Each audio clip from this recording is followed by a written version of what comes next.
இன்றைக்கி வந்து கண்ணுக்கு அழகாக நம்ம வெள்ளை வெள்ளைன்னு நம்ம தோட்டம் நிறைஞ்சிருக்குங்க. ஃபுல்லாகவே மல்லிகைப்பூ அவ்வளோ அழகாக மலர்ந்துருக்கு. பக்கத்து அங்கே இதில் உள்ளவங்க எட்டி பார்த்துட்டு இருந்தாங்க. ரொம்ப சூப்பராக இருக்குது, என்ன ஒரு அழகாக இருக்குன்னு அங்கே வெள்ளை வெள்ளையாக தெரிஞ்சிருந்துருக்குங்க. இன்றைக்கி ஃபுல்லாகவே மாடியில் ஏறினோடனே அவ்வளோ ஒரு சந்தோஷம். ஃபுல்லாகவே வெள்ளை வெள்ளை வெள்ளைன்னு அப்படி போர்வை பொத்துன மாதிரி இருக்குது. இங்கே பாருங்கள், மாதுளம் பழம் வந்து உள்ளேருந்து எட்டி பார்க்குது பூவு. இந்த ஒத்த மல்லிகைப்பூவுமே அவ்வளோ சூப்பராக நம்மளுக்கு பூத்துருக்குங்க. இங்கே பாருங்களேன், எவ்வளோ பசுமையாக இருக்காங்க பாருங்கள். மல்லிகைப்பூ மட்டும் இந்த வெயிலுக்கு எவ்வளோ தான் அடிக்கடா நான் தாங்கிக்குவேன்னு எவ்வளோக்கு எவ்வளோ வெயில் அடிக்குதோ அவ்வளோ பூப்பாங்கங்க. ஒரு மோர் தண்ணி மட்டும்தாங்க கொடுத்தேன், எவ்வளோ அள்ளி அள்ளி நமக்கு தருது பாருங்கள். இதை நீங்கள் செஞ்சு பாருங்கள், கண்டிப்பாக உங்களுக்கு இது மாதிரி பூக்கள் பூக்கும்.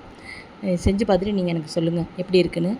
எவ்வளோ சூப்பராக இருக்குது பாருங்கள். இருவாட்சியுமே எவ்வளோ பூக்குது பார்த்தீங்களாங்க. எல்லாருமே கொஞ்சம் செக் பண்ணிக்கோங்க. எறும்பு கண்டிப்பாக வரும். அதுவும் நம்ம வந்து மண்பாட்டு வச்சுருந்தோம்னா அதுக்கு கண்டிப்பாக வருதுங்க. அதுக்கு அடியில் தான் இருக்கும், தொட்டிக்கு அடியில். நம்ம அப்பப்போ வந்து வீக்லி ஒன்ஸ் எறும்பு பவுடர் அடியில் தூவி விட்ருங்க. இல்லைனா மண்ணுக்கு மேலே வந்து அப்படி குமியெல்லாம் வந்துடுதுங்க. அன்றைக்கி நான் ஒரு செடியில் பார்த்தேன், அதுக்கு தான் சொல்கிறேன். Happy gardening.